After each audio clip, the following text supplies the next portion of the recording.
Major settlement with the Trump administration that restores hundreds of millions in federal research funding. The Ivy League school has agreed to a number of policy changes related to campus practices, hiring, and admissions. Here's the story. Brown University has agreed to pay $50 million to workforce development organizations in Rhode Island as part of a 3-year agreement with the Trump administration. In return, the federal government will restore research grants and drop investigations into alleged discrimination at the Ivy League school. Education Secretary Linda McMahon laid out some of the details of the agreement on Fox News Wednesday. Well, in the settlement, it does agree to protect students on campus and to make sure they are still cracking down on anti-Semitism.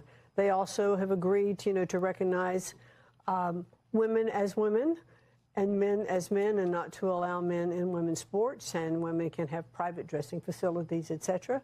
And they've also agreed to get rid of the DEI and their hiring practices to make sure that it's based on merit. The settlement ends 3 federal investigations into Brown's admissions practices and anti-Semitism complaints.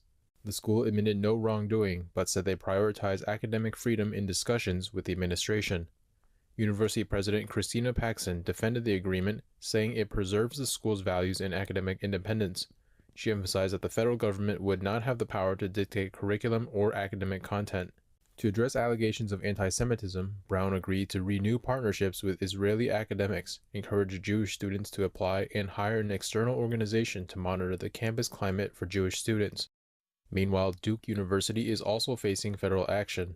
The Trump administration says it's frozen over $100 million in research funding over alleged racial discrimination. Linda McMahon and HHS Secretary Robert F. Kennedy Jr. sent a letter to Duke University's medical school earlier this week.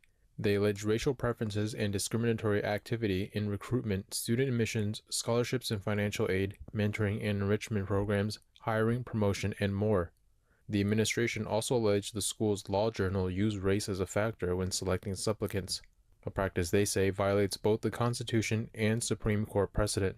The administration is requiring that Duke create a Merit and Civil Rights Committee to ensure future federal funds are used for research, not race-based initiatives.